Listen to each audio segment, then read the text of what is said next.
नमस्कार। भारतीय पशुपालन निगम लिमिटेड के ऑफिशियल यूट्यूब चैनल में आप सभी का स्वागत है।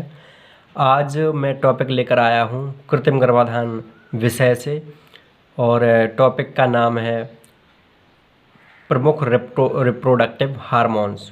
ठीक है, मोस्ट रिप्रोडक्टिव जो हार्मोन्स होते हैं उनके बारे में मैं आज आपको बताऊंगा। ठीक है, जैसा कि जो पहला जो हार्मोन्स है रिप्रोडक्टिव हार्मोन्स जो वो होता है प्रोजेस्टेरॉन। ठीक है, प्रोजेस्टेरॉन जो होता है वो कॉर्पस ल्यूटियम में बनता है। ठीक है, कॉर्पस ल्यूटियम के अंदर जो है प्रोजेस्टेरॉन हार्मोन बनता है। ठीक है, इसका काम क्या होता है मैं आपको पहले भी बताया हूँ। ठीक है, और इसके पहले जो वीडियो बनाए गए हैं उसमें प्रोजेस्टेरॉन का आपको काम बताया गया है कि क्या ये काम करता है। ठीक है, इसका काम होता है कि जो प्रेगनेंसी होती है उसको मेंटेन ये करता है, उसको नियमित रूप से बनाए रखता है। ठीक है, किस चीज़ की आवश्यकता है उस टाइम में, ठीक है, वो बनाए रखता है। ठीक है, और जो थन होते हैं, टीट होते हैं, ठीक है, उनकी ग्रोथ ये करता है। और जो उस दौरान जो ल्यूटिनाइजिंग हार्मोन होता है और फॉलिकल स्टिमुलेटिंग हार्मोन्स होता है जो उसको जो है प्रेगनेंसी के टाइम पे जो ज़रूरी होता है। ठीक है, और जो उसको ओवा होता है उसको निकालता है। ठीक है, फॉलिकल को स्टिमुलेट करता है, जो फॉलिकल होता है उसको स्टिमुलेट करके ये ओवा निकालता है। ठीक है, ठीक है, ये जो काम है जो प्रोजेस्टेरॉन हार्मोन की वजह से होता है। ठीक है, कार्पस ल्यूटियम तभी बन जाता है और यदि फर्टिलाइजेशन हो जाता है तब फिर ये कार्पस ल्यूटियम परमानेंट रहता है पूरी प्रेगनेंसी के टाइम तक।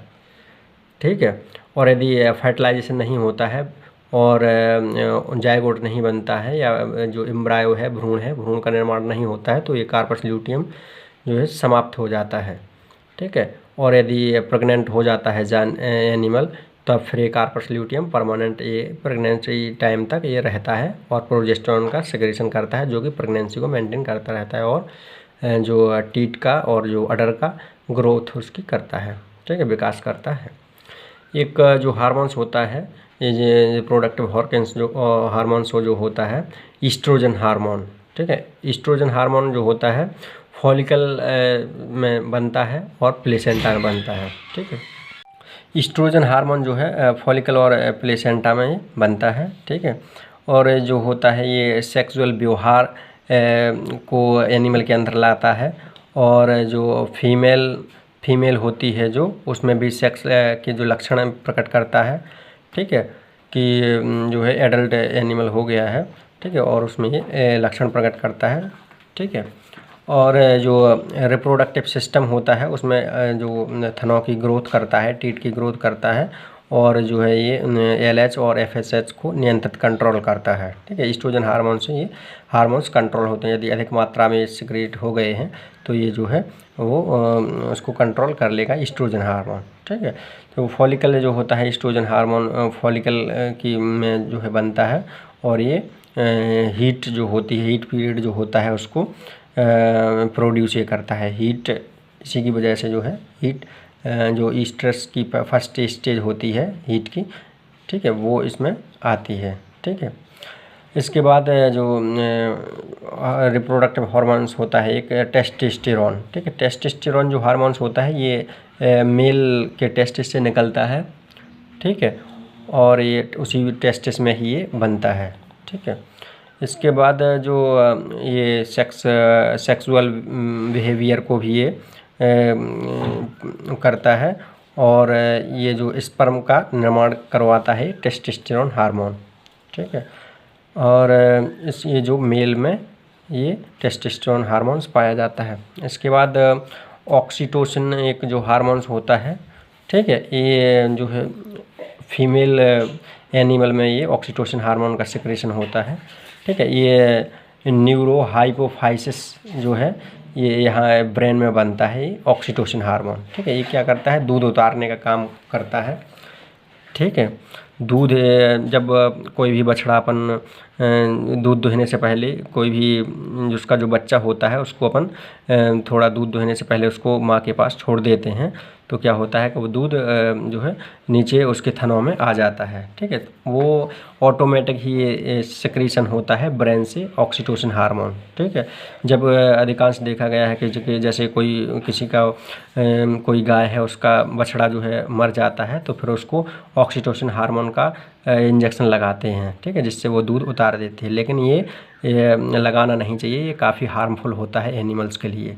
ठीक है, एनिमल से फिर ये उसके मिल्क में भी आ जाता है। यदि ऑक्सीटोसिन हार्मोन्स का इंजेक्शन लगा के उससे दूध निकाला जा रहा है तो फिर वो जो है वो दूध में भी, मिल्क में भी आ जाता है, जो कि छोटे बच्चों को और गर्भवती महिलाओं को जो है ये हार्मफुल हो जाएगा। ये दूध उनको यदि दिया जाए तो उनको नुकसानदायक हो सकता है, और एनिमल को भी ये नुकसानदायक करता है। ऑक्सीटोसिन लगा के कभी दूध को नहीं उतारना चाहिए। ठीक है, ये नेचुरल प्रोसेस होती है, उसकी ब्रेन से ये हार्मोन का सेक्रेशन होता है। ठीक है, और इसके पार्चुरेशन करने में भी ये जो है, जब उसका बच्चा पैदा होता है तब भी ऑक्सीटोसिन हार्मोन्स का सेक्रेशन होता है, जो कि बच्चेदानी में जो है संकुचन उत्पन्न कर देता है, और जिससे बच्चा जो है बाहर आसानी से निकल जाता है। ठीक है, इसके अलावा ये स्पर्म और ओवम को भी गति प्रदान करता है। ठीक है, ये ऑक्सीटोसिन जो हार्मोन्स है ये रिप्रोडक्टिव हार्मोन्स के अंतर्गत आता है और ये वर्क करता है। ठीक, जो LH हार्मोन है इसको ल्यूटिनाइजिंग हार्मोन्स कहते हैं। ठीक है, ये एडिनोहाइपोफाइसिस जो है ये ब्रेन से सिक्रेशन होता है और ये ओव्यूलेशन को उत्तेजित करता है। ठीक है, ओव्यूलेशन जो प्रक्रिया होती है ओवा के निर्माण की, ठीक है, उसको ये उत्तेजित करता है। ठीक है, ये जो कार्पस ल्यूटियम के कार्य को रेगुलेट करता है और स्टेरॉयड बनाने का को भी ये कंट्रोल करता है। ठीक है, बॉडी में जो स्टेरॉयड बनते हैं उनको भी ये कंट्रोल करता है और ओव्यूलेशन को भी उत्तेजित ये करता है, हार्मोन्स ल्यूटिनाइजिंग हार्मोन। ठीक है, इसके अलावा जो FSH हार्मोन्स होता है, फॉलिकल स्टिमुलेटिंग हार्मोन। ठीक है, ये एडिनोहाइपोफाइसिस नामक ग्रंथि से ये जो ब्रेन में पाई जाती है वहाँ से सिक्रेशन होता है इसका।